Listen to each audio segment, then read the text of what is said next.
ਹੁਣ ਰੁਕ ਕਰੀਏ ਖਬਰਾਂ ਦਾ। ਸਭ ਤੋਂ ਪਹਿਲੀ ਖਬਰ ਤੇ ਜੇਕਰ ਆਪਾਂ ਆਈਏ ਮਿੰਟੂ ਜੀ, ਤਾਂ ਪੰਜਾਬ ਸਰਕਾਰ ਨੇ ਸਿਹਤ ਬੀਮਾ ਲਾਂਚ ਕਰ ਦਿੱਤਾ ਹੈ।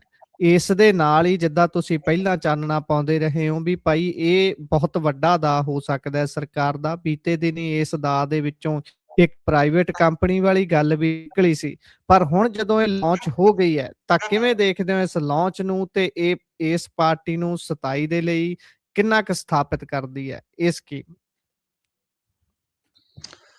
ਹਾਂਜੀ, ਬਿਲਕੁਲ ਗੁਰਪ੍ਰੀਤ, ਆਪਾਂ ਪਹਿਲਾਂ ਹੀ ਇਹ ਗੱਲ ਕਹਿ ਚੁੱਕੇ ਹਾਂ ਕਿ ਦਰਅਸਲ ਮਾਘੀ ਦੇ ਮੇਲੇ ਤੋਂ ਹੀ ਪੰਜਾਬ ਦਾ ਇਲੈਕਸ਼ਨ ਮੋਡ ਸ਼ੁਰੂ ਹੋ ਚੁੱਕਾ ਹੈ।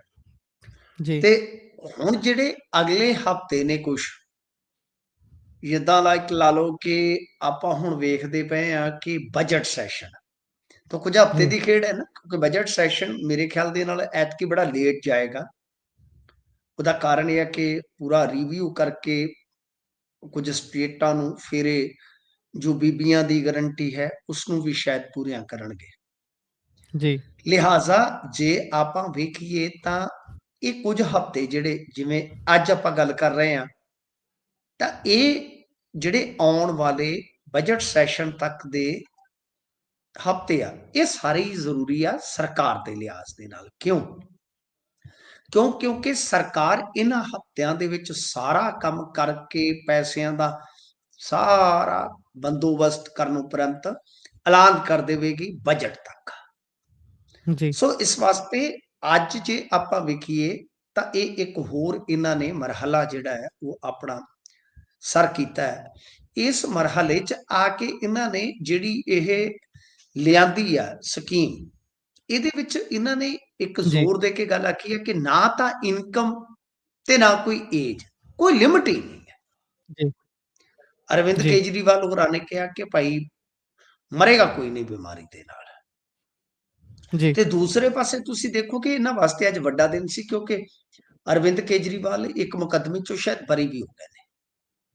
ਜੀ ਤਾਂ ਕਹਿਣ ਦਾ ਮਤਲਬ ਇਹ ਆ ਕਿ ਬਿਲਕੁਲ ਜਿੱਦਾਂ ਤੁਸੀਂ ਕਿਹਾ, ਮੇਰਾ ਅੱਜ ਵੀ ਤੌਖਲਾ ਹੈ ਕਿ ਇੱਕ ਨਿੱਜੀ ਕੰਪਨੀ ਇਹਦੇ ਵਿੱਚ ਪਲੇਅਰ ਹੈ, ਕੀ ਪਲੇਅਰ ਹੈ, ਪਰ ਉਹਨੇ ਸਿਰਫ ਸ਼ਾਇਦ ਲੱਖ 1.5 ਲੱਖ ਰੁਪਈਏ ਤੱਕ ਹੀ ਬੀਮਾ ਦੇਣਾ। ਉਸ ਤੋਂ ਬਾਅਦ ਵਾਲਾ ਪੈਸਾ ਜੇ ਮੰਨ ਲਓ ਫਰਜ਼ ਕਰੋ ਕਿ ਮਿਨੀਮਮ 10 ਲੱਖ ਫੈਮਲੀਜ਼ ਆਪਾਂ ਵੇਖੀਏ ਇੱਕ ਸਾਲ ਦੇ ਵਿੱਚ 10 ਲੱਖ ਤੱਕ ਦੇ ਇਲਾਜ ਤੱਕ ਜਾਂਦੀਆਂ ਨੇ, ਤਾਂ ਉਹ ਰਕਮ ਬਹੁਤ ਵੱਡੀ ਬਣ ਜਾਂਦੀ ਹੈ।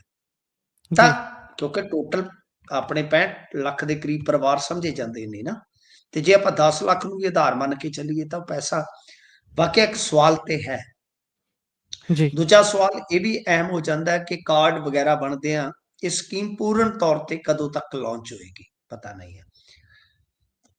ਪਰ ਇਸ ਦਰਮਿਆਨ ਜਿਹੜੀ ਗੱਲ ਇਹ ਆ ਕਿ ਉਹ ਤੁਸੀਂ ਵੇਖੋ, ਮੇਰੇ ਕੋਲ ਕੁਝ ਦਸਤਾਵੇਜ਼ ਜਿਹੜੇ ਆ ਉਹ ਪ੍ਰਾਪਤ ਹੋਏ ਜਿਹਦੇ ਵਿੱਚ ਸਿਹਤ ਮਹਿਕਮੇ ਵੱਲੋਂ ਜਿਹੜੇ ਆਪਣੇ ਸਿਹਤ ਕੇਂਦਰ ਹੁੰਦੇ ਆ ਉਹਨਾਂ ਦੇ ਵਿੱਚ ਪਹਿਲਾਂ ਹੀ ਪਰਫਾਰਮੇ ਜਾਂ ਡਾਇਰੈਕਸ਼ਨਸ ਆ ਗਈਆਂ ਕਿ ਜੀ ਇਹਦੀ ਮਸ਼ਹੂਰੀ ਕਿਸ ਤਰ੍ਹਾਂ ਕਰਨੀ ਆ। ਮੈਂ ਆਪਣੇ ਜੀ ਅਧਿਕਾਰਤ ਫੇਸਬੁੱਕ ਪੇਜ ਤੋਂ ਉਹ ਡਾਕੂਮੈਂਟ ਪਾਏ ਵੀ ਆ, ਕੋਈ ਜਾ ਕੇ ਦੇਖਣਾ ਚਾਹੇ ਤਾਂ ਦੇਖ ਵੀ ਸਕਦਾ ਹੈ ਕਿ ਕਿਸ ਤਰ੍ਹਾਂ ਜੀ ਮਤਲਬ ਕਿ ਇਹਨਾਂ ਨੇ ਮਸ਼ਹੂਰੀਆਂ ਇਤਿਆਦੀ ਲਈ ਵੀ ਰਸਤਾ ਖੋਲ ਦਿੱਤਾ ਹੈ। ਤਾਂ ਬਾਕੀ ਹੁਣ ਦੇਖੋ, ਜੇ ਡਿਲੀਵਰ ਕਰ ਜਾਂਦੇ ਨੇ ਤਾਂ ਮੇਰੇ ਖਿਆਲ ਦੇ ਨਾਲ ਕਾਫੀ ਗੇਮ ਚੇਂਜਰ ਸਾਬਤ ਹੋ ਸਕਦੀ ਹੈ। ਇਹਦੇ 'ਚ ਤਾਂ ਕੋਈ ਸ਼ੱਕ ਨਹੀਂ, ਕੋਈ ਦੋ ਰਾਏ ਨਹੀਂ, ਕਿਉਂਕਿ ਇਹਦੇ 'ਚ ਕੋਈ ਨੀਲਾ ਕਾਰਡ ਨਹੀਂ, ਕੋਈ ਹਰਾ ਕਾਰਡ ਨਹੀਂ, ਕੋਈ ਇਨਕਮ ਸਰਟੀਫਿਕੇਟ ਦੀ ਲੋੜ ਨਹੀਂ, ਕੋਈ ਲੈਣਾ ਨਹੀਂ, ਕੋਈ ਦੇਣਾ ਨਹੀਂ। ਮੁੱਖ ਮੰਤਰੀ ਸਾਹਿਬ ਨੇ ਤੇ ਇੱਥੋਂ ਤੱਕ ਆਖਿਆ ਕਿ ਰਾਜਾ ਵੜਿੰਗ ਦੀ ਦਵਾਈ ਵੀ ਕਵਰ ਹੋਏਗੀ, ਕਿਉਂਕਿ 12 ਗੁਣਾ 5। ਹਾਲਾਂਕਿ ਇਹਨਾਂ ਨੂੰ ਪੁੱਛੇ ਕਿ ਪੰਨੂ ਸਾਹਿਬ ਤੇ ਜਾਂ ਚੀਮਾ ਸਾਹਿਬ ਤੇ ਜਾਂ ਤੁਸੀਂ ਖੁਦ ਚੰਡੀਗੜ੍ਹ ਵਾਲੇ ਜੀ ਕਿ ਤੁਸੀਂ ਵੀ ਵਿੱਚ ਕਵਰ ਹੁੰਨੇ ਹੋ ਕਿ ਨਹੀਂ, ਇਹ ਵੀ ਇੱਕ ਵੱਡਾ ਜੀ ਪ੍ਰਸ਼ਨ। ਪਰ ਇਹਨਾਂ ਨੇ ਤਨਜ਼ ਕੱਸਿਆ ਅੱਜ ਕਿ ਮਤਲਬ ਕਿ ਬਈ ਅਸੀਂ ਮਾਨਸਿਕ ਦਵਾਈ ਵੀ ਦੇਵਾਂਗੇ। ਖੈਰ, ਅਰਵਿੰਦ ਕੇਜਰੀਵਾਲ ਨੇ ਵੀ ਕਿਹਾ ਕਿ ਵਾਅਦਿਆਂ ਦੇ ਮੁਤਾਬਕ ਸਿਹਤ ਦੀ ਗਰੰਟੀ ਜਿਹੜੀ ਆ ਉਹ ਦੇ ਦਿੱਤੀ ਹੈ। 4 ਸਾਲ ਦੇ ਵਿੱਚ 10 ਗੁਣਾ ਕੰਮ ਕੀਤਾ ਹੈ ਤੇ ਹੁਣ ਪ੍ਰਾਈਵੇਟ ਹਸਪਤਾਲਾਂ ਦੇ ਵਿੱਚ ਜਾ ਸਕਣਗੇ। ਕਰੀਬ ਜੀ 15 ਦਿਨਾਂ ਦੇ ਵਿੱਚ ਹਸਪਤਾਲਾਂ ਨੂੰ ਪੇਮੈਂਟ ਮਿਲੇਗੀ। ਤੇ ਇਹਦੇ ਵਿੱਚ ਇਹਨਾਂ ਨੇ ਕਿਹਾ ਕਿ 900 ਹਸਪਤਾਲ ਇੰਪੈਨਲ ਹੋ ਚੁੱਕੇ ਹਨ। ਤਾਂ ਜੀ ਖੈਰ ਇਹ ਹੈ ਸਾਰਾ, ਜੇ ਆਪਾਂ ਵੇਖੀਏ ਤੇ ਇਹਨਾਂ ਦਾ ਸਕੀਮ ਦਾ ਜੋ ਅੱਜ ਇਹਨਾਂ ਨੇ ਐਲਾਨ ਕੀਤਾ ਹੈ, ਲਾਂਚ ਕੀਤਾ ਹੈ, ਪ੍ਰੋਗਰਾਮ ਕੀਤਾ ਹੈ, ਸਾਰਾ ਕੁਛ ਹੈ। ਹੁਣ ਦੇਖਣਾ ਇਹ ਹੋਏਗਾ ਕਿ ਇਹ ਸਕੀਮ ਜਿਹੜੀ ਆ ਸੰਪੂਰਨ ਤੌਰ ਤੇ ਲਾਗੂ ਹੋ ਕੇ ਕਿੰਨਾ ਕੁ ਅਸਰ ਪਾਉਂਦੀ ਆ। ਜੇ ਅਸਰ ਵਧੀਆ ਪਾਉਂਦੀ ਹੈ ਤਾਂ ਡੈਫੀਨੇਟਲੀ ਮੇਰਾ ਮੰਨਣਾ ਇਹ ਆ ਕਿ ਇਹਨਾਂ ਨੂੰ ਇਸ ਸਹੂਲੀਅਤ ਦਾ ਪੱਕਾ ਹੈ ਕਿ ਲਾਭ ਮਿਲ ਸਕਦਾ ਹੈ। ਜੀ। ਸੋ ਦੇਖਾਂਗੇ ਕਿੰਨਾ ਕੁ ਫਾਇਦਾ ਚੱਕਦੇ ਨੇ। ਵੈਸੇ ਇਹ ਗੱਲ ਤਾਂ ਪੱਕੀ ਹੈ, ਜਿੱਦਾਂ ਤੁਸੀਂ ਦੱਸਿਆ, ਤੁਸੀਂ ਡਾਟਾ ਵੀ ਸ਼ੇਅਰ ਕੀਤਾ ਹੋਇਆ ਹੈ ਵੀ ਪੋਸਟਰ ਲੱਗਣ ਨੂੰ ਥਾਂ ਹੋ ਗਈ ਹੈ। ਇੱਕ ਹੋਰ ਹੁਣ ਅਸੀਂ ਦੇਖਾਂਗੇ ਹੱਥ ਜੋੜੀ ਖੜੇ ਤੇ ਇਸ ਗੱਲ ਨੂੰ ਕੀਰਤੀਮਾਨ ਦੇ ਵਜੋਂ ਦੱਸਦਿਆਂ ਹੋਇਆਂ ਵੀ ਭਾਈ ਆ ਅਸੀਂ ਇੱਕ ਹੋਰ ਝੰਡਾ ਗੱਡਤਾ। ਅੱਗੇ ਚੱਲੀਏ ਤਾਂ ਕਾਂਗਰਸ ਹਾਈਕਮਾਨ ਪੰਜਾਬੀ ਜਿਹੜੇ ਨੇਤਾ ਨੇ ਉਹਨਾਂ ਤੋਂ ਖਾਸੀ ਨਾਰਾਜ਼ ਨਜ਼ਰ ਆਉਂਦੀ ਹੈ। ਪਰ ਹੁਣ ਥੋੜਾ ਸਮਾਂ ਪਹਿਲਾਂ ਦੀਆਂ ਵੈਸੇ ਤਸਵੀਰਾਂ ਸੀ, ਹਵਾ 'ਚ ਹੱਥ ਲਹਿਰਾਏ ਜਾ ਰਹੇ ਸੀ ਤੇ ਹੱਥ ਇੱਕ ਦੂਸਰੇ ਦੇ ਫੜੇ ਹੋਏ ਸੀ। ਕੀ ਸੰਕੇਤ ਆ ਰਹੇ ਨੇ ਜੀ ਦਿੱਲੀੋਂ? ਉਹ ਤੇ ਉਦਾਂ ਹੀ ਤਾਂ ਨੂੰ ਕਰ ਦਿੰਦੇ ਨੇ ਬਾਹਾਂ। ਉਹ ਤੇ ਉਦਾਂ ਹੀ ਜੀ, ਤੁਹਾਨੂੰ ਪਤਾ ਹੀ ਆ, ਇੱਕ ਦੂਜੇ ਦੀਆਂ ਬਾਹਾਂ ਜੀਆਂ ਫੜ ਕੇ ਤਾਂ ਨੂੰ ਕਿ ਲਓ ਜੀ ਸਾਡੇ 'ਚ ਏਕਾ ਹੋ ਗਿਆ। ਤੇ ਜੀ, ਇਹ ਜੇ ਬਾਹਾਂ ਖੜੀਆਂ ਕਰਨ ਨਾਲ ਏਕਾ ਹੁੰਦਾ ਤੇ ਇਹਨਾਂ ਨੇ ਤੇ 36 ਵਾਰ ਇਹ ਤੋਂ ਪਹਿਲਾਂ ਬਾਹਾਂ ਖੜੀਆਂ ਕੀਤੀਆਂ। ਹੁਣ ਤੇ ਇਹਨਾਂ ਦੀਆਂ ਬਾਹਾਂ ਵੀ ਜਵਾਬ ਦਿੰਦੀਆਂ ਪਈਆਂ ਨੇ। ਜੀ, ਭਾਈ ਰਹਿਣ ਦਿਓ, ਇੰਨੀ ਵਾਰੀ ਤੁਸੀਂ ਤੇ ਸਾਡੇ ਜੋੜ ਖੋਚਲੇ ਕਰ ਦਿੱਤੇ ਆ। ਹਰ ਵਾਰੀ ਚੱਕ ਜੀ। ਦਿੰਦੇ ਹੋ ਤਾਂ ਨੂੰ, ਤੇ ਏਕਾ ਤੇ ਹੁੰਦਾ ਨਹੀਂ। ਗੱਲ ਇਹ ਹੂੰ, ਹੈ ਕਿ ਦੇਖੋ ਤਸਵੀਰਾਂ ਨੂੰ ਗੌਰ ਨਾਲ ਜੇ ਆਪਾਂ ਵੇਖੀਏ, ਜਿੰਨੀਆਂ ਤਸਵੀਰਾਂ ਮੈਂ ਇਸ ਐਂਗਲ ਤੋਂ ਦੇਖ ਰਿਹਾ, ਰਾਹੁਲ ਗਾਂਧੀ ਬੈਠੇ ਆ, ਕਾਲੀ ਉਹਨਾਂ ਨੇ ਫੁੱਲ ਸਲੀਵ ਦੀ ਪਾਈ ਹੋਈ ਹੈ, ਜਿਹਨੂੰ ਆਪਾਂ ਕਹਿ ਲਈਏ ਇੱਕ ਟੀ-ਸ਼ਰਟ। ਤੇ ਇਸ ਜੀ, ਤੋਂ ਇਲਾਵਾ ਖੜਗੇ ਸਾਹਿਬ ਨੇ, ਰਾਜਾ ਵੜਿੰਗ ਸਾਹਿਬ ਨੇ, ਕੇਸੀ ਵੇਣੁਗੋਪਾਲ ਇਤਿਆਦਿਕ, ਰੰਧਾਵਾ ਸਾਹਿਬ, ਪਰ ਚੰਨੀ ਸਾਹਿਬ ਨਹੀਂ। ਚੰਨੀ ਸਾਹਿਬ ਬਾਰੇ ਤੇ ਕਿਤੇ ਨਾ ਕਿਤੇ ਕਹਿ ਲਓ ਕਿ ਬਈ ਇਹ ਵੀ ਖਬਰ ਆਈ ਕਿ ਇਹਨਾਂ ਨੂੰ ਸ਼ਾਇਦ ਐਂਟਰੀ ਨਹੀਂ ਮਿਲੀ। ਪਰ ਜੀ, ਗੱਲ ਇਹ ਆ ਕਿ 3 ਘੰਟੇ ਚੱਲੀ ਇਸ ਮੀਟਿੰਗ ਦੇ ਵਿੱਚ ਦੱਸਦੇ ਕਿ ਚੰਨੀ ਸਾਹਿਬ ਹੈਗੇ ਜ਼ਰੂਰ ਸੀ। ਜੀ ਹੈਗੇ ਨੇ ਜੀ। ਉਹ ਜਦੋਂ ਬਾਈਟ ਬਾਅਦ ਚੋਂ ਦੇ ਰਹੇ ਆ ਮੀਡੀਆ ਨੂੰ ਰੂਬਰੂ ਹੋ ਰਹੇ, ਉਹ 'ਚ ਖੜੇ ਹਾਂਜੀ ਨੇ ਚੰਨੀ ਸਾਹਿਬ। ਚੰਨੀ ਤੇ ਹਾਂਜੀ ਰਾਜਾ ਚੰਨੀ ਵੜਿੰਗ ਸਾਹਿਬ, ਮੋਢੇ ਨਾਲ ਮੋਢਾ ਜੋੜੀ ਖੜੇ ਨੇ। ਹਾਂਜੀ ਬਿਲਕੁਲ ਪਹਿਲਾਂ ਇਹ ਖਬਰਾਂ ਚੱਲੀਆਂ ਸਨ। ਸੋ ਇਸੇ ਕਰਕੇ ਜੀ, ਮੈਂ ਕਿਹਾ ਕਿ ਜਿੰਨੀਆਂ ਫੋਟੋਆਂ ਮੈਂ ਦੇਖੀਆਂ ਉਹਦੇ ਵਿੱਚ ਵੀ ਨਹੀਂ ਸੀ, ਪਰ ਮੇਰਾ ਆਪਦਾ ਬਿਲਕੁਲ ਅੰਦਾਜ਼ਾ ਵੀ ਕਹਿ ਲਓ ਜਾਂ ਮੇਰੀ ਜਾਣਕਾਰੀ ਕਿ ਚੰਨੀ ਸਾਹਿਬ ਉੱਥੇ ਹੈਗੇ ਸਨ। ਜੀ। ਹੁਣ ਜਿਹੜੇ ਵੇਨੂ ਗੋਪਾਲ ਆ, ਉਹ ਮੀਟਿੰਗ ਤੋਂ ਬਾਅਦ ਸੋ ਜ਼ਰੂਰ ਬੋਲੇ ਆ। ਉਹ ਕਹਿੰਦੇ ਆ ਕਿ ਰਾਹੁਲ ਗਾਂਧੀ ਹਾਂਜੀ, ਨੇ ਹਰ ਨੇਤਾ ਦਾ ਵਿਚਾਰ ਸੁਣਿਆ ਤੇ ਨਾਲ ਕਹਿ ਲਓ ਕਿ ਆਪਣਾ ਜੋ ਪੁਆਇੰਟ ਆਫ ਵਿਊ ਆ ਉਹ ਰੱਖਿਆ। ਇਹ ਤੋਂ ਇਲਾਵਾ ਬਈ ਗੁਰੇਜ਼ ਕਰਨ ਵਾਸਤੇ ਕਿਹਾ ਕਿ ਤੁਸੀਂ ਜਿਹੜੀ ਵੀ ਗੱਲ ਕਰਨੀ ਹੈ ਲੀਡਰ ਸਾਹਿਬਾਨ, ਉਹ ਕਾਈਂਡਲੀ ਤੁਸੀਂ ਪਾਰਟੀ ਫੋਰਮ ਤੇ ਕਰ ਲਓ, ਮੀਡੀਆ ਦੇ ਵਿੱਚ ਜਾਣ ਤੋਂ ਬਚਿਆ ਜਾਵੇ। ਦੇਖੋ ਸਲਾਹ ਕੋਈ ਮਾੜੀ ਨਹੀਂ ਹੈ, ਜੀ, ਆਪਾਂ ਕਹਿ ਲਈਏ ਸਲਾਹ ਕੋਈ ਮੰਦੀ ਵੀ ਨਹੀਂ ਹੈ, ਪਰ ਕੀ ਇਹ ਸਲਾਹ ਮੰਨੀ ਦੀ ਆ, ਇਹ ਇੱਕ ਵੱਡਾ ਸਵਾਲ ਹੈ। ਹਾਲਾਂਕਿ ਬਾਜਵਾ ਸਾਹਿਬ ਜੀ, ਬੋਲ ਰਹੇ ਸਨ, ਉਹ ਕਹਿੰਦੇ ਸੀ ਕਿ ਜੋ ਵੀ ਹੁਕਮ ਦਿੱਤਾ ਪਾਲਣਾ ਕਰਾਂਗੇ। ਦੂਜੇ ਪਾਸੇ ਜੇ ਆਪਾਂ ਵੜਿੰਗ ਸਾਹਿਬ ਦੀ ਗੱਲ ਕਰੀਏ ਤਾਂ ਉਹ ਵੀ ਬੋਲ ਰਹੇ ਸਨ, ਬਘੇਲ ਸਾਹਿਬ ਵੀ ਬੋਲ ਰਹੇ ਸਨ, ਸਾਰੇ ਨੇਤਾ ਬੋਲੇ ਨੇ। ਚਲੋ ਸਾਰਾ ਮਸਲਾ ਹੁਣ ਤੁਹਾਡੇ ਸਾਹਮਣੇ ਆ। ਹੋ ਸਕਦਾ ਕਿ ਕਿਤੇ ਨਾ ਕਿਤੇ ਕਹਾਣੀ ਇਹਨਾਂ ਦੀ ਲੋਟ ਆ ਜਾਵੇ, ਨਹੀਂ ਤੇ ਲੋਟਣੀ ਇਹਨਾਂ ਦੀ ਜਿਹੜੀ ਸੀਗੀ ਉਹ ਲੱਗ ਜਾਣੀ ਸੀਗੀ। ਬਹੁਤ ਬੁਰੀ ਹਾਲਤ ਹੋਈ ਪਈ ਇਹਨਾਂ ਦੀ ਆਪਸ ਦੇ ਵਿੱਚ ਝਗੜ ਕੇ। ਹੁਣ ਰੌਲਾ ਇੱਕ ਕਾਂਗਰਸ ਦੀ ਹਾਈ ਕਮਾਂਡ ਦਾ ਵੀ ਆ। ਜੇ ਮੰਨ ਲਓ ਗੁਰਪ੍ਰੀਤ ਜੀ ਹੁਣ ਕੰਮ ਸੂਤ ਨਹੀਂ ਆਉਂਦਾ ਇਹਨਾਂ ਦਾ, ਫੇਰ ਟਿਕਟਾਂ ਵੇਲੇ ਜਾਂ ਫੇਰ ਕੋਈ ਮਤਲਬ ਮਹੀਨਾ 2 ਮਹੀਨੇ 4 ਮਹੀਨੇ ਪਾ ਕੇ ਹੋਰ ਕੋਈ ਝਗੜਾ ਚੱਲ ਪੈਂਦਾ, ਇਹਦਾ ਮਤਲਬ ਇਹ ਆ ਕਿ ਜਿਹੜੀ ਹਾਈ ਕਮਾਨ ਆ, ਉਹ ਹਾਈ ਜੀ, ਕਮਾਨ ਵੀ ਬੜਾ ਸਹਿੰਦਾ ਜਿਹਾ ਕੰਮ ਕਰਦੀ ਆ। ਤੁਹਾਨੂੰ ਥੋੜੀ ਸਖਤੀ ਵਿਖਾਉਣ ਦੀ ਜ਼ਰੂਰਤ ਆ। ਇਹਨਾਂ ਦਾ ਬੇੜਾ ਗਰਕ ਹੋਇਆ ਗਹਿਲੋਤ ਅਤੇ ਪਾਇਲਟ ਦੇ ਝਗੜੇ ਕਰਕੇ ਰਾਜਸਥਾਨ 'ਚ। ਇਹਨਾਂ ਦੀ ਬੇੜੀ ਰੁੜ ਗਈ ਮੱਧ ਪ੍ਰਦੇਸ਼ ਦੇ ਜੀ, ਵਿੱਚ। ਦਿਗਵਿਜੇ, ਕਮਲਨਾਥ ਇਹੋ ਜਿਹੇ ਲੀਡਰਾਂ ਦੇ ਲੜ ਲੱਗ ਗਏ। ਇਹਨਾਂ ਨੇ ਹਰਿਆਣੇ ਦੇ ਵਿੱਚ ਚਾਹੇ ਜੀ, ਤੰਵਰ ਹੋਵੇ, ਸ਼ੈਲਜਾ ਹੋਵੇ, ਹੁੱਡਾ ਹੋਵੇ, ਇਹਨਾਂ ਦੇ ਝਗੜਿਆਂ ਨੇ ਕਾਂਗਰਸ ਦੀ ਫੱਟੀ ਮੇਜ਼ ਕਰ ਦਿੱਤੀ। ਪੱਟੀ ਵੈਸੇ ਹੁੰਦੀ ਹੈ, ਪੱਟੀ ਮੇਜ਼ ਕਰ ਦੇਣੀ। ਜੀ, ਤਾਂ ਕਹਿਣ ਦਾ ਮਤਲਬ ਇਹ ਆ ਕਿ ਕਈ ਸਟੇਟਾਂ ਚੋਂ ਇਹ ਜੋ ਆਪਾਂ ਵੇਖਦੇ ਆ, ਇਹ ਖਾਸ ਇਲਾਕਾ ਹੈ ਜਿਹੜਾ ਇਹ ਹਿੰਦੀ ਭਾਸ਼ਾਈ ਆਪਾਂ ਬੋਲਦੇ, ਹਿੰਦੀ ਪੱਟੀ ਇਲਾਕਾ ਹੈ ਜਿਹੜਾ, ਕਿ ਸਰ ਇਹਦੇ ਵਿੱਚ ਇਹਨਾਂ ਨੂੰ ਕਿਤੇ ਨਾ ਕਿਤੇ ਇਹਨਾਂ ਚੀਜ਼ਾਂ ਨੇ ਬੜਾ ਨੁਕਸਾਨ ਪਹੁੰਚਾਇਆ ਵਾ। ਤੇ ਜੇ ਹੁਣ ਜੀ ਇਹ ਇਸ ਪੱਧਰ ਤੋਂ ਉੱਠ ਕੇ ਫਿਰ ਉੱਥੇ ਹੀ ਆ ਜਾਣਗੇ, ਅਗਰ ਲੜਾਈ ਝਗੜਾ ਕਰਕੇ, ਤਾਂ ਮੈਂ ਫਿਰ ਉੱਥੇ ਆਪੋਜੀਸ਼ਨ ਦਾ ਨਹੀਂ, ਮੈਂ ਉੱਥੇ ਸਲੀਪਰ ਸੈੱਲਾਂ ਦਾ ਨਹੀਂ, ਮੈਂ ਇਹਨਾਂ ਦੇ ਹਾਈ ਕਮਾਂਡ ਦਾ ਨੁਕਸ ਜ਼ਰੂਰ ਕੱਢਾਂਗਾ ਕਿ ਜਦੋਂ ਤੁਹਾਡੇ ਕੋਲ ਝਗੜੇ ਆ ਗਏ ਨੇ, ਜੀ ਤੁਸੀਂ ਇਹਨਾਂ ਨੂੰ ਨਜਿੱਠੋ, ਨਵੇੜੋ। ਜੇ ਕੋਈ ਨਹੀਂ ਸੰਭਲਦਾ ਤੇ ਫਿਰ ਉਹਨੂੰ ਜਾਣ ਦਿਓ ਜਿੱਧਰ ਨੂੰ ਜਾਂਦਾ। ਜੇ ਤੂੰ ਜੀ ਜਾਨੀ ਹੈ ਤੇ ਜਾ, ਨਹੀਂ ਇੱਕ ਦੁੱਖ ਹੋਰ ਸਹੀ, ਅਸੀਂ ਦਰਦਾਂ ਦੇ ਦਰਿਆ ਨਹੀਂ ਇੱਕ ਦੁੱਖ ਹੋਰ ਸਹੀ। ਕੀ ਕਰਾਉਣਾ ਹੈ ਕਾਂਗਰਸ ਹੂੰ ਚੋਂ? ਤੇ ਜੇ ਤੁਸੀਂ ਵੇਖੋਗੇ 60ਵੇਂ ਚੋਂ ਬੰਦੇ ਨਿਕਲਦੇ ਹੀ ਤੁਰੇ ਗਏ ਨੇ ਨਾ। ਤਰਨਮੂਲ ਕੌਣ ਹੈ? ਤਰਨਮੂਲ ਜਿਹੜੀ ਮਮਤਾ ਬੈਨਰਜੀ ਆ, ਇਹ ਤੇ ਮੰਤਰੀ ਰਹੀ ਆ ਜੀ ਕਾਂਗਰਸ ਦੀ। ਤਰਨਮੂਲ ਕਾਂਗਰਸ ਬਿਲਕੁਲ ਇਹਦੇ ਚੋਂ ਨਿਕਲੀ ਹੈ ਨਾ। ਕਾਂਗਰਸ ਤਵਾੜੀ ਕਿਹੜੀ ਸੀ?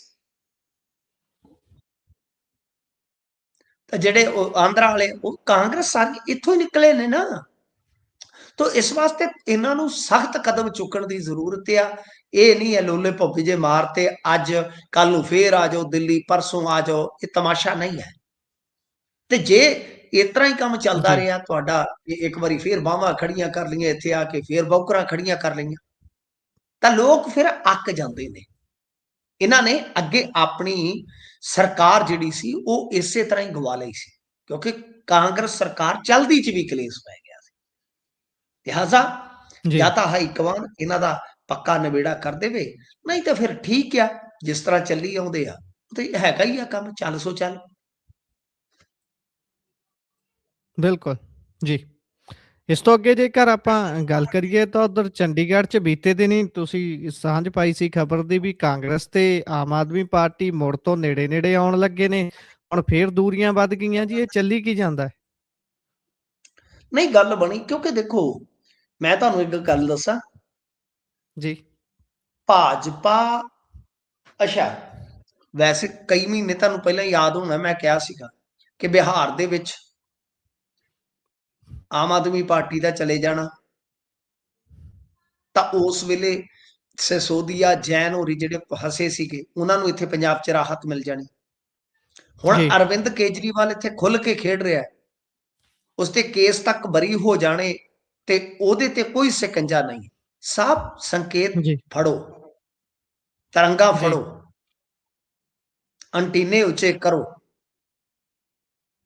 ਤਾਂ ਮਤਲਬ ਕਿ ਇਸ ਤਰ੍ਹਾਂ ਦੀਆਂ ਕਹਾਣੀਆਂ ਜਿਹੜੀਆਂ ਨੇ, ਉਹ ਆਪਾਂ ਨੂੰ ਪਤਾ ਲੱਗਦਾ ਹੈ ਕਿ ਗੱਠਜੋੜ ਪਹਿਲਾਂ ਟੁੱਟਿਆ ਕੌਮੀ ਪੱਧਰ ਤੇ, ਫਿਰ ਤੁਸੀਂ ਵੇਖੋ ਹਰਿਆਣੇ ਦੇ ਵਿੱਚ ਆਮ ਆਦਮੀ ਪਾਰਟੀ ਨੇ ਕਿੱਡਾ ਤਗੜਾ ਨੁਕਸਾਨ ਕੀਤਾ ਕਾਂਗਰਸ ਦਾ, 5 ਸੀਟਾਂ ਤੇ ਸਿੱਧੀਆਂ ਹਰਵਾਈਆਂ। ਤੋ ਇਸ ਵਾਸਤੇ ਮੇਰੇ ਖਿਆਲ ਦੇ ਨਾਲ ਇਹਨਾਂ ਨੇ ਕੱਲ ਤੱਕ ਜੋ ਕਿਹਾ ਸੀਗਾ ਕਿ ਸਾਡਾ ਗੱਠਜੋੜ ਹੈ, ਉਹ ਕਹਿੰਦਾ ਮਨੀਸ਼ ਤਿਵਾੜੀ ਹੋਰਾਂ ਨੇ ਤੇ ਪ੍ਰੈਸ ਕਾਨਫਰੰਸ ਕੀਤੀ ਤੁਹਾਡੇ ਸਾਹਮਣੇ। ਜੀ ਬਿਲਕੁਲ ਇਹਨਾਂ ਦੇ ਬੰਦੇ ਵੀ ਕਹਿੰਦੇ ਸੀ, ਅੱਜ ਕਹਿੰਦੇ ਨਹੀਂ ਸਾਡਾ ਕੋਈ ਗੱਠਜੋੜ ਨਹੀਂ। ਇਹਦਾ ਮਤਲਬ ਇਹ ਹੈ ਕਿ ਹੋ ਸਕਦਾ ਭਾਜਪਾ ਨੇ ਇਹਨਾਂ ਨੂੰ ਲਤਾੜ ਕੇ ਕਿਹਾ ਹੋਵੇ। ਸਾਰੇ ਭਾਜਪਾ ਤੋਂ ਬਹੁਤ ਡਰਦੇ ਆ। ਇਹ ਜਿਹੜਾ ਡਰ ਗਿਆ ਉਹਨੂੰ ਬਹੁਤ ਡਰਾਉਂਦੇ ਆ। ਜਿਹੜਾ ਇਹਨਾਂ ਦੇ ਅੱਗੇ ਅੜ ਜਾਂਦਾ ਸੀ ਤਾਂ ਹੁਣ ਇਹਨਾਂ ਤੇ ਜੀ ਭੇਤੀ ਹੋਏ ਪਏ ਆ, ਉਹਦੇ ਤੋਂ ਇਹ ਆਪ ਬਹੁਤ ਡਰਦੇ ਆ। ਤੋ ਇਸ ਵਾਸਤੇ ਮੈਨੂੰ ਲੱਗਦਾ ਹੈ ਕਿ ਗੱਠਜੋੜ ਦਾ ਚਾਂਸ ਕੱਲ ਜਿਵੇਂ ਵਧਿਆ, ਐਲਾਨ ਹੋ ਗਿਆ, ਅੱਜ ਉਵੇਂ ਟੁੱਟ ਗਿਆ। ਕਹਿ ਦਿੱਤਾ ਗਿਆ ਕਿ ਨਹੀਂ ਜੀ ਅਸੀਂ ਗੱਠਜੋੜ ਨਹੀਂ ਕਰਨਾ। ਤੇ ਇਹਦਾ ਮਤਲਬ ਕੀ ਹੈ? ਮਤਲਬ ਸਾਫ਼ ਆ ਕਿ ਫਿਰ ਉਹਨਾਂ ਦੇ ਕੋਲ 18 ਤਾਂ ਹੈਗੇ। ਇਹਨਾਂ ਦਾ ਤਾਂ ਜੀ ਇੱਕ ਸ਼ਾਇਦ ਅੱਜ ਬਾਅਦ ਚ ਐਲਾਨ ਹੋ ਗਿਆ ਕਿ ਜੀ ਇਲੈਕਸ਼ਨ ਲੜੂੰਗਾ, ਜਿਵੇਂ ਕਹਿੰਦਾ ਬੇਬੇ ਜੀ ਮੈਂ ਸੰਤ ਜੀ ਬਣੂੰਗਾ, ਤਾਂ ਬਸ ਫਿਰ ਹੋ ਗਿਆ ਕੰਮ। ਤੋ ਇਸ ਵਾਸਤੇ ਨਾ ਕਾਂਗਰਸ ਦਾ ਕੋਈ ਜਿੱਤਣਾ ਹੈ, ਨਾ ਉਹਨਾਂ ਦਾ ਕੋਈ ਜਿੱਤਣਾ। ਝਾੜੂ ਵਾਲਿਆਂ ਦਾ ਜਿੱਤੇਗਾ ਕੌਣ? ਜਿੱਤੇਗਾ ਬਾਈ, ਜਿੱਤੇਗਾ ਭਾਜਪਾ ਵਾਲਾ। ਜੀ ਤੋ ਇਸ ਵਾਸਤੇ ਇਹ ਸਾਰਾ ਕੁਝ ਜਿਹੜਾ ਹੈ ਨਾ, ਉਹਨੂੰ ਸੋਚ ਕੇ ਵਿਚਾਰ ਕੇ ਵੇਖਣ ਦੀ ਜ਼ਰੂਰਤ ਆ ਕਿ ਤੁਸੀਂ ਜੇ ਨਹੀਂ ਕੁਝ ਮੰਨਣਾ ਚਾਹੁੰਦੇ ਤਾਂ ਫਿਰ ਤੇ ਭਾਵੇਂ ਤੁਹਾਡੇ ਸਾਹਮਣੇ ਵੀ ਬਹੁਤ ਕੁਝ ਹੋਵੇ, ਭਾਵੇਂ ਰੱਬ ਵੀ ਉਤਰ ਕੇ ਆ ਜਾਵੇ, ਤੇ ਜਿਹਨੇ ਨਹੀਂ ਮੰਨਣਾ ਤੇ ਉਹਨੇ ਇਨਕਾਰ ਕਰ ਦੇਣਾ, ਤੇ ਜਿਹਨੇ ਮੰਨਣਾ ਤੇ ਉਹ ਤੁਹਾਨੂੰ ਪਤਾ ਹੀ ਆ। ਤਾਂ ਉਹੀ ਗੱਲ ਆ ਕਿ ਜਿਹਨੇ ਇਹਨਾਂ ਚੀਜ਼ਾਂ ਨੂੰ ਮੰਨਣਾ ਉਹ ਮੰਨ ਸਕਦਾ ਕਿ ਰਾਜਨੀਤੀ ਦੇ ਵਿੱਚ ਪਰਦੇ ਦੇ ਅੰਦਰ ਬਹੁਤ ਕੁਝ ਹੁੰਦਾ ਹੈ। ਸਾਡੇ ਸਾਹਮਣੇ ਵੀ ਇੱਥੇ ਆ ਕੇ ਜਦੋਂ ਟੇਬਲ ਤੇ ਜਦੋਂ ਕਹਾਣੀਆਂ ਲੀਡਰ ਹੀ ਦੱਸਦੇ ਆ ਅੰਦਰ ਦੀਆਂ, ਤਾਂ ਸੱਚੀ ਉਹ ਬੰਦਾ ਹੈਰਾਨ ਹੋ ਜਾਂਦਾ। ਹੁਣ ਅਸੀਂ ਤਾਂ ਆਦੀ ਹੋ ਗਏ ਹਾਂ ਸੁਣਨ ਦੇ। ਤਾਂ ਪਰਦੇ ਤੇ ਪਿਛਲੀਆਂ ਕਹਾਣੀਆਂ ਜਦੋਂ ਇਹ ਆਪ ਹੀ ਲੋਕ ਦੱਸਦੇ ਆ ਤਾਂ ਆਪ ਵੀ ਸੁਣ ਹੋ ਜਾਈਦਾ ਕਿ ਯਾਰ ਕਮਾਲ ਹੈ ਕਿ ਲੋਕ ਕਿਸ ਤਰ੍ਹਾਂ ਲੜਦੇ ਰਹਿੰਦੇ ਆ, ਭਿੜਦੇ ਰਹਿੰਦੇ ਆ, ਇੱਕ ਦੂਜੇ ਤੇ ਚੜ੍ਹਦੇ ਰਹਿੰਦੇ ਆ। ਤਾਂ ਬਹਿਰਹਾਲ ਮੇਰਾ ਇਹੋ ਮੰਨਣਾ ਹੈ ਕਿ ਭਾਈ ਇਹ ਜਿਹੜਾ ਗੱਠਜੋੜ ਝਟਕਾ ਲੱਗਾ ਇਹਨੂੰ, ਤਾਂ ਇਹਦਾ ਇੱਕੋ ਇੱਕ ਨਤੀਜਾ ਨਿਕਲੇਗਾ ਕਿ ਭਾਰਤੀ ਜਨਤਾ ਪਾਰਟੀ ਫਿਰ ਬਹੁਤ ਸ਼ਾਨ ਦੇ ਨਾਲ mayor, deputy mayor, senior deputy mayor ਉਹ ਬਣਾ ਲੇਗੀ, ਜਿਤਾ ਲੇਗੀ। ਜੀ। ਉਧਰ ਗੋਗੀ ਦੇ ਪਰਿਵਾਰ ਨੂੰ ਵੱਡਾ ਝਟਕਾ ਲੱਗਿਆ ਜੀ ਕਹਿੰਦੇ। ਵੇਖੋ ਆਂਦੇ ਹੁੰਦੇ ਆ ਰਾਜਨੀਤੀ ਦੇ ਵਿੱਚ ਕੋਈ ਸਕਾ ਨਹੀਂ ਤੇ ਰਾਜਨੀਤੀ ਦੇ ਵਿੱਚ ਕਿਸੇ ਨਾਲ ਕਿਸੇ ਦੀ ਵਫਾ ਨਹੀਂ। ਜੀ।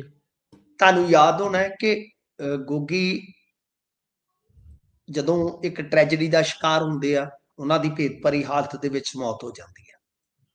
ਉਸ ਤੋਂ ਜੀ। ਬਾਅਦ ਲੁਧਿਆਣਾ ਵੈਸਟ ਦੀ ਜ਼ਿਮਨੀ ਚੋਣ ਆਉਂਦੀ ਆ। ਜ਼ਿਮਨੀ ਚੋਣ ਤੋਂ ਪਹਿਲਾਂ ਇਦਾਂ ਲੱਗਦਾ ਹੈ ਕਿ ਸ਼ਾਇਦ ਗੋਗੀ ਦਾ ਪਰਿਵਾਰ ਬਗਾਵਤ ਕਰ ਸਕਦਾ ਹੈ। ਤਾਂ ਉਸ ਸੰਭਾਵਨਾ ਨੂੰ ਠੰਡਿਆ ਪਾਉਣ ਵਾਸਤੇ ਇਹਨਾਂ ਨੇ ਜੋ ਬੀਬੀ ਗੋਗੀ ਦੇ ਘਰੋਂ ਸੀ, ਜੀ। ਉਸ ਨੂੰ ਇਹਨਾਂ ਨੇ ਚੇਅਰਪਰਸਨ ਬਣਾ ਦਿੱਤਾ ਸੀ ਪੇਡਾ ਦਾ। ਤੁਹਾਨੂੰ ਯਾਦ ਹੋਣਾ, ਜੇ ਜੀ। ਨਹੀਂ ਤੇ ਮੈਂ ਤੁਹਾਨੂੰ ਇੱਕ ਯਾਦ ਕਰਾ ਦੇਣਾ ਘਟਨਾਕ੍ਰਮ, ਫਿਰ ਸਾਰੀਆਂ ਗੱਲਾਂ ਸਜਰੀਆਂ ਹੋ ਜਾਣੀਆਂ ਨੇ ਕਿ ਉਸ ਵੇਲੇ ਭਗਵੰਤ ਮਾਨ ਦੇ ਮਾਤਾ ਜੀ ਬਕਾਇਦਾ ਜੀ। ਇਹਨਾਂ ਨੂੰ ਉੱਥੇ ਚੇਅਰ ਤੇ ਬਿਠਾਉਣ ਗਏ ਸੀਗੇ।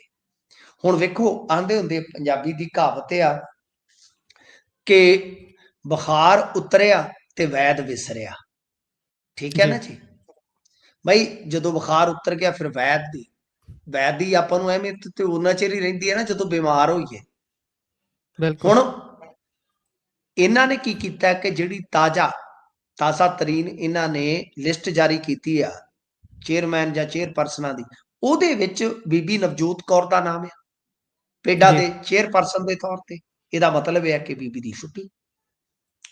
ਦੀ ਛੁੱਟੀ ਕਰ ਦਿੱਤੀ ਗਈ। ਔਰ ਕਮਾਲ ਦੀ ਗੱਲ ਆ ਕਿ ਜਿਹੜੀ ਤਰਨਤਾਰਨ ਜ਼ਿਮਨੀ ਚੋਣ ਹੋਈ ਆ ਜਿਹਦੇ ਚ ਹਰਮੀਤ ਸਿੰਘ ਸੰਧੂ ਜਿੱਤੇ ਆ, ਉਹ ਹੋਈ ਇਸ ਕਰਕੇ ਕਿਉਂਕਿ ਡਾਕਟਰ ਕਸ਼ਮੀਰ ਸਿੰਘ ਸੋਲ ਚੱਲ ਵਸੇ ਤੇ ਇਹ ਜੀ। ਬੀਬੀ ਉਹਦੇ ਘਰੋਂ ਸੋਲ ਦੇ। ਜੀ। ਤਾਂ ਇੱਕ ਨੂੰ ਵਰਤ ਕੇ ਪਾਸੇ ਕਰਕੇ ਹੁਣ ਦੂਜੀ ਬੀਬੀ ਨੂੰ ਉਸੇ ਸੀਟ ਤੇ ਬਿਠਾ ਦਿੱਤਾ। ਤਾਂ ਇਹ ਹੈ ਰਾਜਨੀਤੀ। ਵਾਹ ਰਾਜਨੀਤੀ ਹੈ ਨੀ ਤੇਰੇ ਅੱਖੀਆਂ ਤੇ ਖੋਪੇ, ਨਹੀਂ ਤੂੰ ਕਿਹਨੂੰ ਕਿਹਨੂੰ ਪਾ ਦਿੱਤੇ ਕੀਮਤੀ ਸਰੂਪੇ। ਸੋ ਗੱਲ ਇਹ ਆ ਕਿ ਬਈ ਇਹ ਰਾਜਨੀਤੀ ਦੀ ਤੁਸੀਂ ਫਿਰਤ ਦੇਖੋ, ਰਾਜਨੀਤੀ ਦੀ ਫਿਤਰਤ ਦੇਖੋ ਕਿ ਕਿੰਨੇ ਮਾਨ ਸਨਮਾਨ ਦੇ ਨਾਲ ਗੋਗੀ ਦੇ ਪਰਿਵਾਰ ਨੂੰ ਇੱਕ ਅਹੁਦਾ ਬਖਸ਼ਿਆ ਸੀ, ਬਸ ਚੁੱਪ ਚਪੀਤੇ ਤੇ ਹੁਣ ਉਹਨਾਂ ਨੂੰ ਉਹਦੇ ਤੋਂ ਲਾਂਭੇ ਕਰ ਦਿੱਤਾ। ਇਸ ਨੂੰ ਬੋਲਦੇ ਆ ਯੂਜ਼ ਐਂਡ ਥਰੂ। ਜਦੋਂ ਲੋੜ ਨਹੀਂ ਜੀ। ਰਹਿੰਦੀ ਰਾਜਨੀਤੀ ਦੇ ਵਿੱਚ, ਔਰ ਇਹਨਾਂ ਦਾ ਤਾਂ ਕੰਮ ਹੀ ਇਹ ਆ, ਜੀ। ਅਰਵਿੰਦ ਕੇਜਰੀਵਾਲ ਹੋਰਾਂ ਦਾ ਤਾਂ ਕੰਮ ਹੀ ਆ, ਇਹਨਾਂ ਨੇ ਕਿੰਨੇ ਬੰਦਿਆਂ ਨੂੰ ਵਰਤਿਆ ਔਰ ਜਿਗਰੀ ਯਾਰਾਂ ਨੂੰ ਵਰਤ ਕੇ ਸੁੱਟਿਆ ਇਹਨਾਂ ਨੇ। ਇਸ ਕਰਕੇ ਜੀ। ਇਸ ਰਾਜਨੀਤੀ ਦੇ ਵਿੱਚ ਜੇ ਕੋਈ ਸਿਧਾਂਤਕ ਰਾਜਨੀਤੀ ਦੀ ਕੋਈ ਚੇਸ਼ਟਾ ਕਰਦਾ ਹੈ ਕਿ ਸਿਧਾਂਤਕ ਰਾਜਨੀਤੀ ਸਾਨੂੰ ਵੇਖਣ ਨੂੰ ਮਿਲੇਗੀ, ਤਾਂ ਮੇਰੇ ਖਿਆਲ ਦੇ ਨਾਲ ਉਹ ਬਹੁਤ ਵੱਡੇ ਮੁਗਾਲਤੇ ਦੇ ਵਿੱਚ ਰਹਿ ਰਿਹਾ। ਜੀ ਬਿਲਕੁਲ। ਇਸ ਤੋਂ ਅੱਗੇ ਜੇਕਰ ਚਲੀਏ ਤਾਂ ਉਧਰ ਸੱਜਣ ਕੁਮਾਰ ਕਹਿੰਦੇ ਬਰੀ ਹੋ ਗਿਆ ਤੇ ਬੜੀ ਸਿੱਖ ਜਗਤ ਦੇ ਵਿੱਚ ਇਸ ਗੱਲ ਨੂੰ ਲੈ ਕੇ ਰੋਸ ਵੀ ਹੈ ਬਹੁਤ। ਦੇਖੋ ਸੱਜਣ ਬਾਹਰ ਤੇ ਨਹੀਂ ਆਏਗਾ ਕਿਉਂਕਿ ਜੀ। ਸੱਜਣ ਦੀ ਸਜ਼ਾ ਪਹਿਲਾਂ ਹੀ ਚੱਲਦੀ ਪਈ ਆ। ਸੱਜਣ ਵੀ ਨਹੀਂ ਨਾ ਤੇ ਇਹਦਾ ਸੱਜਣ ਆ ਤੇ ਮੈਂ ਤੇ ਕਹਿੰਦਾ ਉਹਨੇ ਤਾਂ ਦੁਰਜਨ ਆ, ਕਿਉਂਕਿ ਇੱਕ ਕੇਸ ਦੇ ਵਿੱਚ ਤੇ ਇਹ ਬਰੀ ਹੋ ਗਿਆ ਬੇਸ਼ੱਕ, ਪਰ ਕਿਉਂਕਿ ਜਦੋਂ ਦੂਜੇ ਸਜ਼ਾ ਚੱਲਦੇ ਹੋਣ ਕੇਸ ਤੇ ਮੁਕੱਦਮੇ 'ਚ ਸਜ਼ਾ ਚੱਲਦੀ ਹੋਵੇ ਤਾਂ ਬਾਹਰ ਤੇ ਨਹੀਂ ਆ ਸਕੇਗਾ।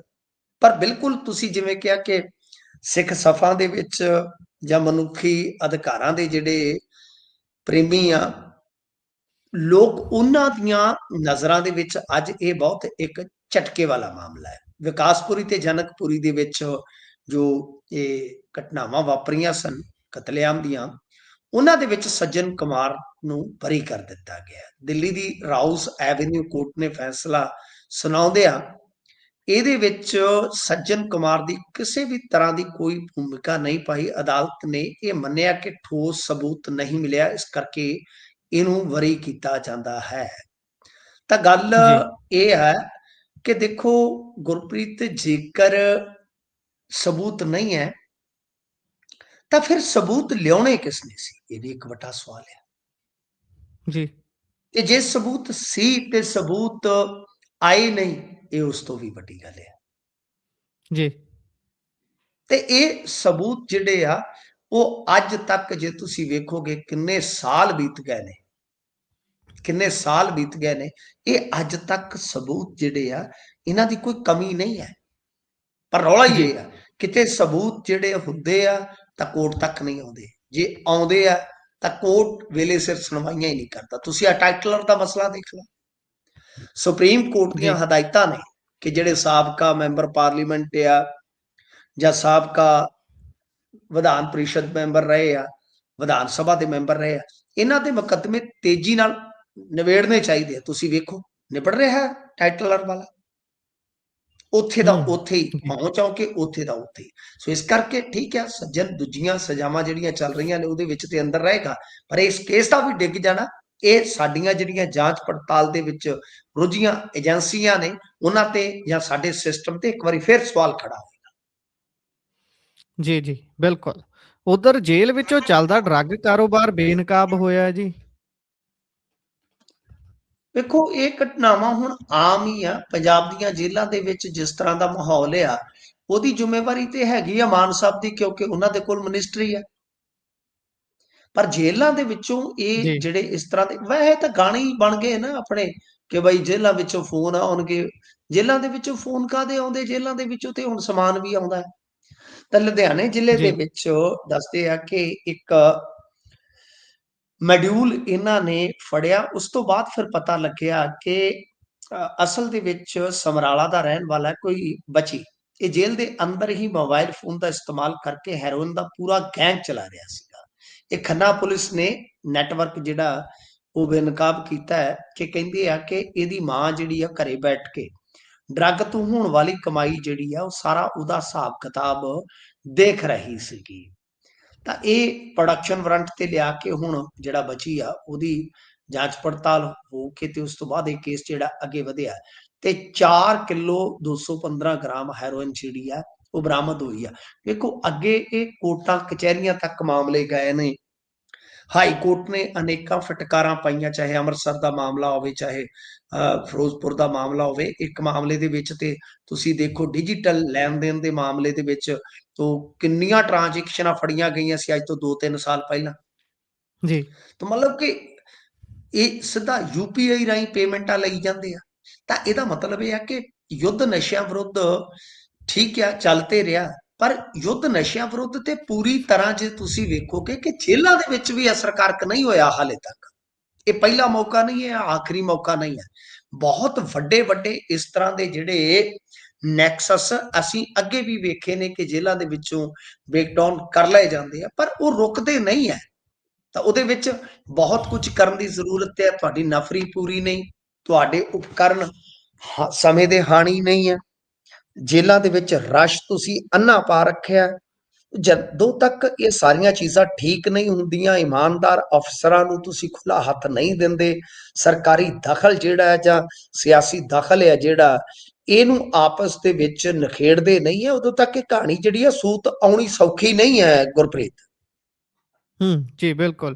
ਉਧਰ ਬੰਗਲਾਦੇਸ਼ ਕਹਿੰਦੇ ਵੀ T20 ਜਿਹੜਾ ਭਾਰਤ 'ਚ ਹੋਣਾ ਹੈ ਵਰਲਡ ਕੱਪ, ਉਹਦੇ 'ਚੋਂ ਬਾਹਰ ਹੋਣ ਦੀ ਕਗਾਰ ਤੇ ਹੈ। ਬਾਹਰ ਆਪ ਹੋਣਾ ਚਾਹੁੰਦੇ ਨੇ ਜਾਂ ਫਿਰ ਕਰ ਦਿੱਤਾ ਜਾਊਗਾ? ਗੱਲ ਕੀ ਹੈ ਜੀ? ਦੇਖੋ ਬੰਗਲਾਦੇਸ਼ ਚਾਹੁੰਦਾ ਹੈ ਕਿ ਬਈ ਉਹਨਾਂ ਦਾ ਜਿਹੜਾ ਪੂਲ ਆ ਉਹ ਬਦਲ ਦਿੱਤਾ ਜਾਵੇ, ਜਾਂ ਇੱਕ ਦੋ ਚੀਜ਼ਾਂ ਹੋਰ ਨੇ, ਕਿਉਂਕਿ ਉਹ ਇੰਡੀਆ 'ਚ ਨਹੀਂ ਖੇਡਣਾ ਚਾਹੁੰਦਾ। ਕਿਉਂਕਿ ਮਸਲਾ ਇਹ ਸੀਗਾ, ਤੁਹਾਨੂੰ ਯਾਦ ਹੋਣਾ ਹੈ ਕਿ ਇੱਕ ਤੇ ਜੋ ਬੰਗਲਾਦੇਸ਼ ਦੇ ਵਿੱਚ ਚੱਲਦਾ ਪਿਆ ਹਿੰਦੂ ਭਾਈਚਾਰੇ ਦੇ ਲੋਕਾਂ ਦੀ ਜਿਸ ਤਰ੍ਹਾਂ ਨਿਰਮਮ, ਜਿਸ ਤਰ੍ਹਾਂ ਦੀ ਬੇਕਿਰਕੀ ਨਾਲ ਹੱਤਿਆ ਹੋਈ ਆ, ਹੱਤਿਆਵਾਂ ਹੋਈਆਂ ਨੇ, ਉਹ ਤੋਂ ਬਾਅਦ ਗੁੱਸਾ ਸੀ। ਫਿਰ ਸ਼ਾਹਰੁਖ ਖਾਨ ਦੀ ਟੀਮ ਦੇ ਵਿੱਚ ਇੱਕ ਬਹੁਤ ਤਗੜਾ ਇਹਨਾਂ ਦਾ ਬੌਲਰ ਸੀ, ਸ਼ਾਇਦ ਦਾ ਨਾਂ ਸੀਗਾ ਮੁਸਤਫਿਜ਼ੁਰ ਰਹਿਮਾਨ। ਹਾਂਜੀ, ਮੁਸਤਫਿਕਰ ਰਹਿਮਾਨ, ਉਸ ਨੂੰ ਬਾਹਰ ਕਰ ਦਿੱਤਾ ਗਿਆ ਸੀਗਾ। ਉਸ ਤੋਂ ਬਾਅਦ ਇਹ ਕਹਾਣੀ ਗਾਂ ਦੀ ਗਾਂ ਵੱਧਦੀ ਇੱਥੋਂ ਤੱਕ ਚਲੇ ਗਈ ਸੀਗੀ। ਤਾਂ ਬੰਗਲਾਦੇਸ਼ ਸਰਕਾਰ ਦੇ ਖੇਡ ਸਲਾਹਕਾਰ ਜਿਹੜੇ ਆ ਆਸਿਫ ਨਜ਼ਰੁਲ, ਉਹਨਾਂ ਨੇ ਅੱਜ ਬੈਠਕ ਵੀ ਕੀਤੀ। ਉਹਨਾਂ ਆਖਿਆ ਕਿ ਅਸੀਂ ਵਰਲਡ ਕੱਪ ਤਾਂ ਖੇਡਣਾ ਚਾਹੁੰਦੇ ਹਾਂ, ਲੇਕਿਨ ਭਾਰਤ ਦੇ ਵਿੱਚ ਸਾਡੇ ਖਿਡਾਰੀਆਂ ਤੇ ਸਪੋਰਟ ਸਟਾਫ ਦੀ ਸੁਰੱਖਿਆ ਨੂੰ ਲੈ ਕੇ ਚਿੰਤਾ ਬਣੀ ਹੋਈ ਆ। ਉੱਥੇ ਜੀ ਅੱਜ BCB ਜਿਹੜੇ ਪ੍ਰਧਾਨ ਨੇ ਅਨੀਮੁਲ ਇਸਲਾਮ, ਉਹਨਾਂ ਨੇ ਕਿਹਾ ਕਿ ICC ਦੇ ਨਾਲ ਇੱਕ ਵਾਰੀ ਅਸੀਂ ਗੱਲਬਾਤ ਫੇਰ ਕਰਾਂਗੇ, ਪਰ ICC ਨੇ ਸਾਫ਼ ਕਰ ਦਿੱਤਾ ਕਿ ਦੇਖੋ ਜਾਂ ਤਾਂ ਤੁਹਾਨੂੰ ਇੰਡੀਆ 'ਚ ਖੇਡਣਾ ਪਊਗਾ, ਕੋਈ ਤੁਹਾਡਾ ਗਰੁੱਪ ਨਹੀਂ ਚੇਂਜ ਹੋਣਾ, ਕੋਈ ਕੁਝ ਨਹੀਂ ਹੋਣਾ, ਤੇ ਜਾਂ ਫਿਰ ਤੁਹਾਨੂੰ ਰਿਪਲੇਸ ਕਰ ਲਏਗਾ ਸਕਾਟਲੈਂਡ। ਤਾਂ ਇਹਦਾ ਜੀ ਮਤਲਬ ਹੈ ਕਿ ਜੇ ਮੰਨ ਲਓ ਸਕਾਟਲੈਂਡ ਇਹਨਾਂ ਨੂੰ ਰਿਪਲੇਸ ਕਰੇਗਾ ਤਾਂ ਫਿਰ ਬੰਗਲਾਦੇਸ਼ ਤੇ ICC ਤੁਹਾਨੂੰ ਪਤਾ ਸਖਤ ਹੋ ਜਾਏਗਾ। ਇਹਨਾਂ ਦੇ ਵਿੱਤੀ ਜੀ ਨੁਕਸਾਨ ਤੋਂ ਲੈ ਕੇ ਬਹੁਤ ਤੁਹਾਨੂੰ ਪਤਾ ਹੀ ਆ ਬੰਗਲਾਦੇਸ਼ ਨੇ ਕਿਸ ਤਰ੍ਹਾਂ ਟੈਸਟ ਕ੍ਰਿਕਟ ਦਾ ਦਰਜਾ ਲਿਆ, ਬਹੁਤ ਅਸੀਂ ਮਤਲਬ ਕਿ ਵੇਖਿਆ ਸਾਰਾ ਕੁਝ ਕਿਵੇਂ ਬੰਗਲਾਦੇਸ਼ ਨੂੰ ਦਰਜਾ ਮਿਲਿਆ। ਤਾਂ ਬੰਗਲਾਦੇਸ਼ ਪਹਿਲਾਂ ਵਿਰਲਾ ਟਾਮਾ ਖੇਡਦੀ ਹੁੰਦੀ ਸੀਗੀ। ਤਾਂ ਇਸ ਕਰਕੇ ਬੰਗਲਾਦੇਸ਼ ਸਾਰੇ ਪਾਸੇ ਸੋਚ ਕੇ ਵਿਚਾਰ ਕੇ ਚੱਲ ਰਿਹਾ ਹੈ। ਤੇ ਤੁਹਾਨੂੰ ਪਤਾ ਹੈ ਇਸ ਵੇਲੇ ICC ਦੇ ਵਿੱਚ ਗੁਜਰਾਤੀਆਂ ਦਾ ਪੂਰਾ ਜ਼ੋਰ ਆ, ਆਪਾਂ ਨੂੰ ਪਤਾ ਹੀ ਆ। ਜੀ ਮਾਹੌਲ ਕੁਝ ਇਸ ਤਰ੍ਹਾਂ ਦਾ ਹੈ। ਸੋ ਇਸ ਕਰਕੇ ਬੰਗਲਾਦੇਸ਼ ਵਾਸਤੇ ਕਾਫੀ ਸਥਿਤੀ ਜਿਹੜੀ ਆ ਉਹ ਨਾਜ਼ੁਕ ਬਣੀ ਹੋਈ ਆ। ਜੀ ਬਿਲਕੁਲ। ਇਸੇ ਦੇ ਨਾਲ ਪ੍ਰੋਗਰਾਮ ਦਾ ਸਮਾਂ ਇੱਥੇ ਹੀ ਸਮਾਪਤ ਹੁੰਦਾ ਹੈ। ਤੁਸੀਂ ਜੁੜੇ ਜਾਣਕਾਰੀਆਂ ਸਾਂਝੀਆਂ ਕੀਤੀਆਂ, ਬਹੁਤ ਬਹੁਤ ਧੰਨਵਾਦ ਜੀ। ਧੰਨਵਾਦ ਜੀ।